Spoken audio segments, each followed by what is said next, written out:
Hi, Hello. how are you? I'm good. How are you? You all I'm right? good. Yeah, I'm considering. It's crap, isn't it? Yeah, well, I mean, I'm trying to like embrace it and like take all the positives out of it and be like, I get to do this, I get to do that, but ultimately it sucks. 100%. I'm sick now. I just want to get in the gym. Like, So, are you able to train? Like, what's your kind of daily situ like? now there's none of the gyms are open. Obviously, I just found out that you train at East Coast Jiu Jitsu as well. Yeah, That's yeah, sick. yeah, yeah, yeah, yeah. We're technically teammates. Well, obviously Northeast Jiu Jitsu is shut. TFT is shut. And I haven't got a brother or anything like that. So my training's just pretty much done. Like I've just been getting out on my bike and it's been pretty much it. Like doing a bit of Yeah, running. well, at Crap. least you're doing a bit anyway. Um, so yeah, like, I mean, let's get straight to it. Three cancelled fights. It's sick now, isn't I it? swear, you and James Gallagher has now turned into Khabib versus Ferguson. Like, will it ever happen? That's what everyone's starting to say. It's a nightmare. Like. How are you doing? Obviously, like, what a nightmare once when your fight is off, but three times a disaster. It's a nightmare. Like, obviously I haven't fought since February last year, so it's Hmm. like it's been a massive gap in time that I've wanted to be busy. So that's been a nightmare. Like that's been the most of it really. I've just wanted to compete. I'm not really bothered about like missed fights or whatever. I just wish I would have been getting a fight anywhere, like Yeah. anytime. So I'm just sick about that. And obviously I just want to do what I do. I just want to fight. You know what I mean? So I'm 100%. And in terms of like motivation, I imagine it's really hard to like continuously go into camps and, you know, train your hardest and to have to sacrifice what you do need to sacrifice in camp and then always have that in the back of your head, like, will this fall through again? That's it. Like I suppose, like with this time, it's been loads further out than what the other two have. Like the Yeah. first time was like 7 days or something like that. Then that time was like just under 2 weeks or something. So, but this one at least it was like the hard work hadn't really been done yet. You know, like the camps, I still hadn't done a camp, so that last one was easier than the other two. Yeah. How have you embraced the sort of, I suppose, limelight that has come with this fight? It's been cool. You know what I mean? It's just the same. just the same stuff all the time. Really, there's a few more interviews but aside from that, I've just been doing my own stuff anyway. You know what I mean? I always do. I'm a bit of a weirdo anyway. Me, I keep myself doing my own stuff. So it's been sweet. Well, I know if you're training with Ellis and the lads, there's no chance of any ego or madness. They're all Nah, way no. too cool. The same. Like it's a everyone in the gym's the same. Like all the same as the East Coast lot. You know, everyone's Yeah. same there as well. So it's spot on. Like So let's go back a little bit because I first got to know your name when you were fighting on EFC. What was mhm. that experience like? Crazy. Yeah. Mental. Like the first time it's eye opening. The first time we fought out there, I went out and there was the only other English guy in the card was Yannick Bahati. And he was heated out there and he was getting like threats and stuff while we were out there. And we had to have like these massive, huge, like roided, like armed guards were us everywhere we went. And then there was like the McDonald's and all the shops and that's got like electric fences for armed guards and stuff like that. And it's just absolutely What? it's absolutely crazy, man. Like, just just a mad place. It's amazing, but it's it's it's eye opening. But So it's cool, you know. how long were you signed to EFC for, and what was the kind of strategy? Did you go to South Africa for fight camps, or did you just fly in for the fights? The first time I did it, I took it on short notice. This was before I was signed to them. I just fought on ACB, and then I got offered a fight on AFC, but it was when it was doing the Carnival City show, so that's when it's in Johannesburg. And Johannesburg's at altitude; it's like 6,000 foot above sea level. Uh, Fuck. I went out there, but obviously, like I'm a big bantamweight, so I've got a bit of a cut last week anyway. So I think it takes like 9 days or something like that to get acclimated to the altitude and stuff like that. And I think we got out there the first time was like 6 days before it or something. But obviously, then I'm cutting weight anyway, so I didn't really get used to any of that. And then I had a fight, and that fight was horrible as well. It just felt like I was absolutely knackered. And then from there, that's when I ended up signing with him in the base. Well, the signed was, and then I got like what was it? I fought 3 times out there before I got offered to get signed with Bellator. But it was crazy. It was an awesome experience. I'm really glad I did it. It helped me grow loads as a fighter and learn loads about myself as well. And I enjoyed every second of it. I met some really cool mates out there as well, like Chris Bright in his gym. He's asked us to come back and do seminars there. Alistair Bishop, he'd be one of my best mates for life, and I met him the first time I went there. It's a cool place. Like most of the people there, it's just down to earth. You know what I mean? It's sick. So what was it for you when you decided to go professional? Was it like, okay, I enjoy to fight, I want to test myself, I'm just going to go pro? Or are you more kind of goal orientated and were you looking like down the line, this is where I want to end up? That was weird. Like I boxed for a long time before I started MMA. I had like 26 fights before I'd even fought in MMA, and then I started fighting in MMA straight away, and then I went pro straight away. And I kind of felt like, I don't know, I took a little bit of time off because when I first turned pro, it was weird. Like it went from being something that I just did with my mates, training and fighting because I loved it and just wanted to be in the gym every day, just spending time with like-minded people and people I enjoyed spending my time with. And then when I went pro, it was weird. It changed and it felt like it was like all like strict all of a sudden. And I was only 20 when I turned pro, and it was like I kind of like lost the kind of love for it, and I felt like it kind of I had to be there. Whereas when it was just a hobby, I was just loving it and just being there anyway. And then when I felt like I had to be there, kind of lost its shine a bit. So I kind of fell out of love with it a bit there, and then just kind of got myself back into it. And then since then, that's all it was. It was just like, right, I'm going to fight, and that's what I want to do. I wasn't bothered about making any money or anything like that from it. I just wanted to fight and just see what I would do. You know what I mean? And just fighting's just fun anyway. You know what I mean? It's crazy. Like they want What normal fights. So. what is it for you? Like what? Because a lot of fighters have different. They give a different understanding of why they fight and what they enjoy about being a professional fighter or being a professional combat sports athlete. What is it for you? uh, just basically beating myself because I hate it as much as I love it. Like I love the training and everything like that, but then on the when it comes down to a fight, anybody can say what they want, but it's terrifying. It is. It's hard, and just overcoming that. Just make like every time I do it, I think like like win or lose you after you've done it. You're always glad that you did it, and it's just getting over that. It's just like that's why I want to fight. Like I'll do MMA forever, and I'll grapple my whole life. You know what I mean? But fighting's just something I do because I really just enjoy it. Can you put like for somebody that doesn't fight or has never experienced that, can you put it into words what the feeling is actually like, or can you give an example of something that it's close to? I'm trying to think. It's like being off your head, if you know what I mean. Like it's mad. It's like Don't know. it's like everything's like crazy. It's like just I don't know. It's not so much now. This fight with James has been my 41st fight. Like now, it's not the same as what it used to be. Now I feel like when I'm in there, I'm a lot more like kind of in the moment and kind of feel what's going on and stuff like that. But when I first started fighting, especially when I first started fighting in MMA, it was crazy. Like it would be like just a proper blur, like just a rush and everything would happen. And then after the Mm. fight, I wouldn't even remember what had happened, or I'd remember like small little things, or like maybe something random that Fisher had shouted into the cage or something. But now I kind of feel like I'm kind of taking it all in now, and everything seems like normal speed and normal reaction time and stuff like that. So it's just a mad rush, like That's a the lot of maddest. fun. Did you say I 41? this will be my 41st. Yeah, this one coming up. I Well, how old are you? I mean, you're not that old, are you? 28, 28. Yeah, like Uh, that's that. There's so many people at 28 that haven't even fought half that amount. it's cool. It is. It's cool. I've done a kind of bit so far and feel like I'm only just getting to where I want to be now. So it's a good Hmm. time now to get like kind of the kind of level of fight I'm at now. It's at the right time. You know what I mean? So it's a perfect. What have you learned over those years, like in terms of like obviously your skill set has progressed naturally, but in terms of like who you are or who you are as a fighter, what's the biggest difference that you've noticed about yourself? I can take a good kicking. I know that for sure. I've got loads of heart, maybe a bit too much at times, but I feel like that's something I've learned about myself. I feel like I've always believed in myself, and I feel like I've always had like a don't quit mentality and stuff like that. But like some of the fights I've had now has kind of shown that, like instilled that in myself as well.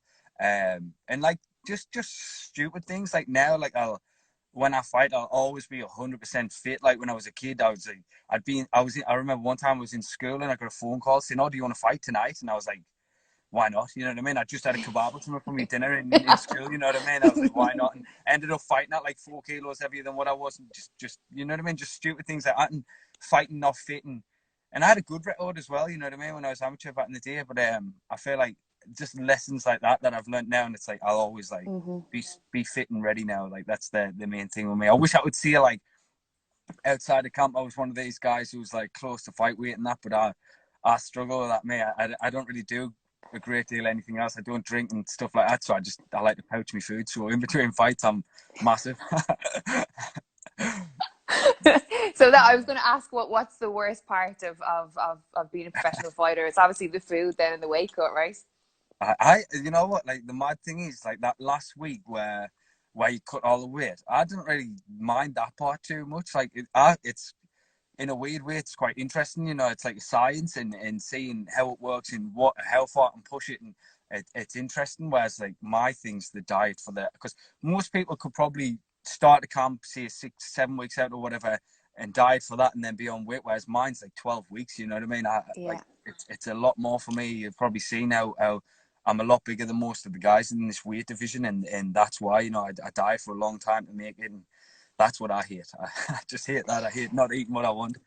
So what's the process, or what's the kind of go-to then when you're finished fighting? Win or lose, like do you go out the night after a fight? Do you go home? Is it the next day? Do you like pig out for a week? Like what's your kind of thing? What's your vibe? I like to have a cheeky doobie, and then I like to eat loads of stuff, cheesecake. I like to eat loads of cheesecake, um, and just chill. I like to just chill as long as I'm not like battered or cut like I have been my last 3 fights. Then I kind of like to just get back in the gym and just enjoy training without the focus of having a fight, because I love being in the gym anyway.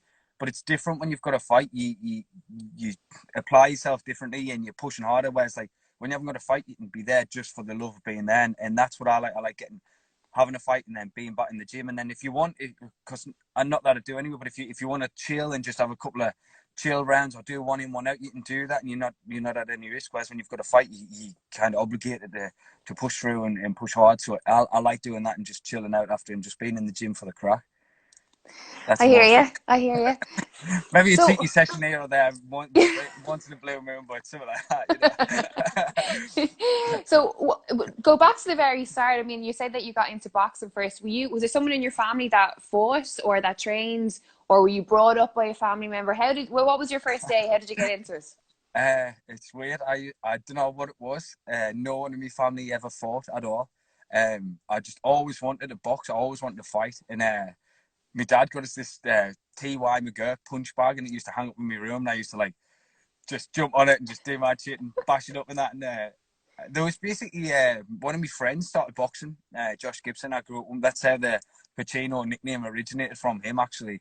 But I was just going. He started boxing for Sunderland in the ABC, and he was talking about that. And then I went to his first fight, and then that was it. I was just like, right, this is what I want to do. I'm going to come to the gym with you. And I went, and it was the most traumatic experience of my life. The first time I went, you know, it's not like the gyms now. Everything's like, oh, like everyone gets looked after. This was like, Yeah. I went in. I didn't even have a gum shield. I sparred with some massive guy called Billy. I still remember it now. Like, vividly remember it. Got my head absolutely smashed in. Never wanted to go back, and forced myself to go back after. I remember sitting in the change room after thinking I'll never do this again, but forced myself to go back, and that was it. And then I stuck it out for years and won national title in boxing in England, and that was it. And then I started training at TFT and started grappling, and then just ended up hooked. And that was it. How did you find the grappling when you transitioned? I struggle like crazy. That's Yeah. the reason I think I fell in love with it as much as I did. I went from being where I was open class in England and fighting all these kids with mad records with hundreds of fights, and then going to something where I was training with people half my size or whatever, or beginners, and they were like schooling us, and I was like couldn't understand what was. It just blew my mind, and then from then I was like, this is what I need to. I'm bad at this, and I need to get good at it, and that's why. So I just stuck it out, and that's all I did. Just grappled, and then straight away official was saying, look, like if you want to fight. Back then the rules were different. It was like amateur, semi-pro, and pro. I don't know if you remember that Yeah. before all the NSAC stuff came in. Well, basically, he was saying, look, we'll get you a fight, and I'll just basically train you to anti-grapple, so not get submitted and get back to your feet, anti-wrestle and stuff like that. And so straight away I was like, let's give it a go. And so the full camp was just grapple, sprawl and brawl, and then had a horrendous first fight as well, toughest fight in my life, still probably to this day. And that was it. And then I was just addicted to it straight away.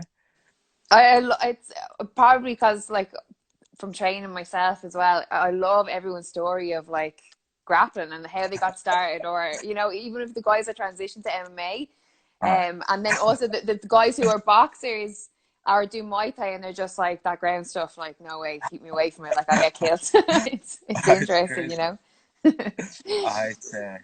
It's strange, man. It's one of them things. It's like until you, like, people say to me all the time, "Oh, I couldn't have some sweaty gadgy lying on us and sweating on us," and it's like, no, like it it's is the best thing sure. ever.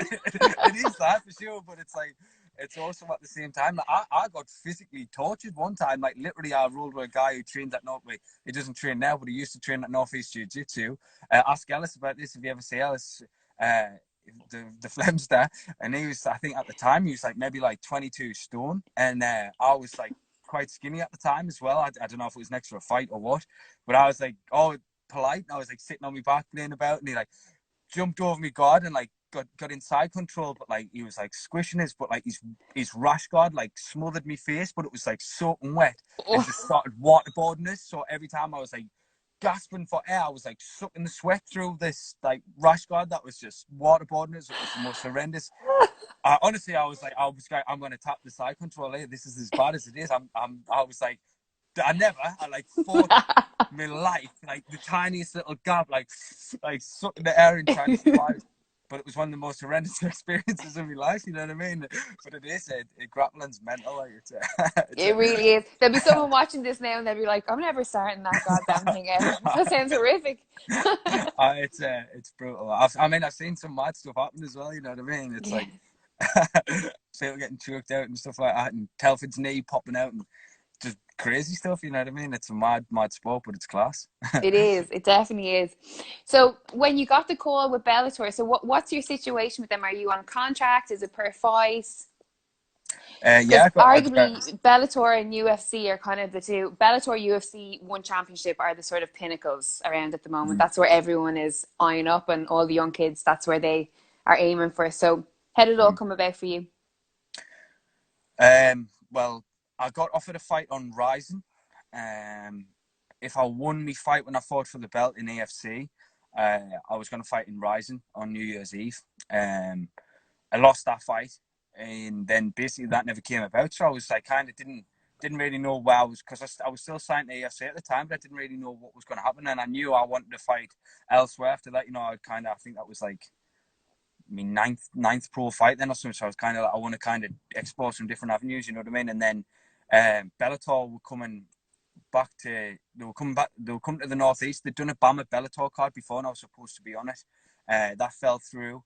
And then Bellator offered us fights twice on short notice.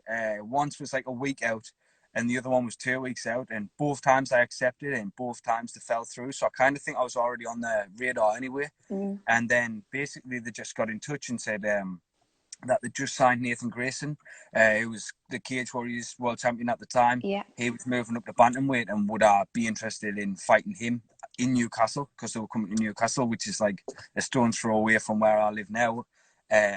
So I was like 100%. Like, I already knew who he was, and I'd already seen the way he fought as well. He was like super aggressive, like really explosive, like just a horrible matchup for anyone. You know what I mean? That kind of style where, you know, like regardless what way you fight him, you're gonna get hit with some bad shots, and that's the kind of fights that I need to kind of to bring the best out in me. So that straight away I was like, yeah, definitely I'll fight him. And then straight away they were like, well, we'll want to give you a multi-fight contract. And then I think it was 4 or 5 fights, something like that, and then signed it. And then now they're renegotiating and giving us a new contract now. So they'll be hopefully seeing a lot more of us Good if the stuff. fights end up going through. Well, this is like let's hold our breath. We don't know when we're going to have a show back again. Never mind your fourth scheduled fight.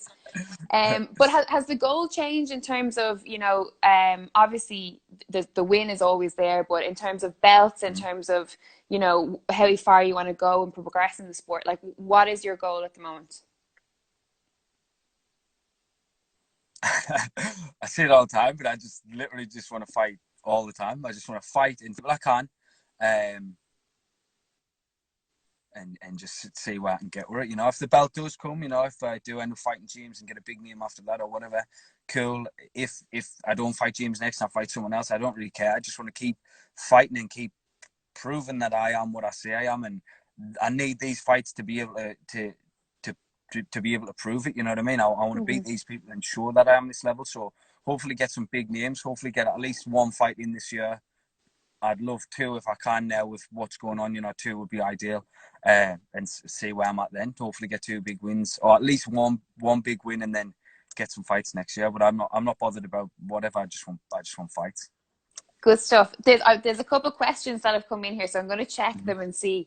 They're usually like it's always a very tense time at the end of the interview. I check them and I'm always praying there's something dodgy in them. Get the brutal ones out. If people's asking about this dodgy tash, what must just look like an absolute molester.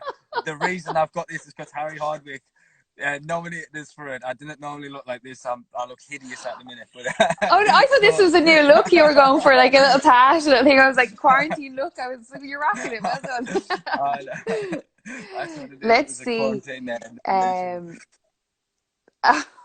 Okay, there's loads of stuff. There's just loads of comments and stuff. People saying like, really looking forward to seeing you fight. You're a great fighter, all that kind of stuff. So there's one fight from Shane. He wants to know, what's your prediction on how you finish James, or how the fight goes? I'd love to knock him out, but I feel like I would end up banging him and then catching him in a submission. I think it'd be hard to submit first round. I feel like he'd be a tough first round, and then I feel like second round I would put him away. That's what I truly believe will happen if I fight James. Great stuff. I get one more here. Let me see. So George would like you to answer his text message. Let's just see. Someone, what's that name there? Peter has asked, what's your favorite fight or most memorable fight? That I've had? Or he hasn't said, so your fight and then in general. It's a hard one, that if it's my fight, because the fight with Nathan Grayson was crazy. There was so much went on and so much like mental battles in that one. Fights Jacobs was a cool one as well, but one of my probably favourite ones when I fought Aidan Stephen. You know, he's a good grappler. He's competed against Ellis a couple of times, and that was when I had a long layoff and just came back into fighting as well. So I knew it was a hard fight to come back to, and then I ended up submitting him. That was a special like feeling in there. And favourite fight that I watched, I would honestly, Perry Goodwin, my training partner, is always in a good fight regardless of who he fights. He's always, but best performance I've watched, Mads Bennell when he fought Steve Aimable. He looked untouchable that fight. It was amazing, and if you haven't seen it, you should check it out. Sick performance. Just everything he did was awesome. So I was a big fan of that. And I didn't know. UFC best fight ever. Shogun Hendo #1. Nothing will ever beat that ever. Yes, 100%, 100%. Who were your inspirations? Like, who did you look up to when you were younger? Or not even younger, when you got into the game? I mean, did you look at fighters and be like, that's a fighter whose career I'd love to have? Uriah Faber. I always, when I first started MMA, that was someone who I kind of always thought was awesome. Obviously for the lower weight guys, and Brad Pickett, especially being an England lad, you know what I mean, and getting in and just doing it, you know, just fighting everyone and just in making something for himself from that. I thought like probably them two were cool. And Mike Tyson as well. I've always loved Mike Tyson, so he was probably one reason why I always wanted to box. I love watching his fights. Yeah, I think everyone. I even wanted to do Mike Tyson when I was younger. He's a beast. I love that. Oh, it's awesome. It's really good. Well, listen, thank you so much, Thanks. I really Anytime. appreciate your time. And hopefully, as soon as coronavirus is over and the fight gets back on, we'll hopefully do something more Definitely. in person, not over the 100%. internet. Nah. But I meant to say to you as well, it was so funny. I just started watching Sunderland Till I Die. I only started I, watching it last night. I watched 2 episodes of it, and then when I was obviously we had scheduled for you to do this tonight, and then I was like, I think when I was sending you a message, I saw your fight name is Sunderland Straggler.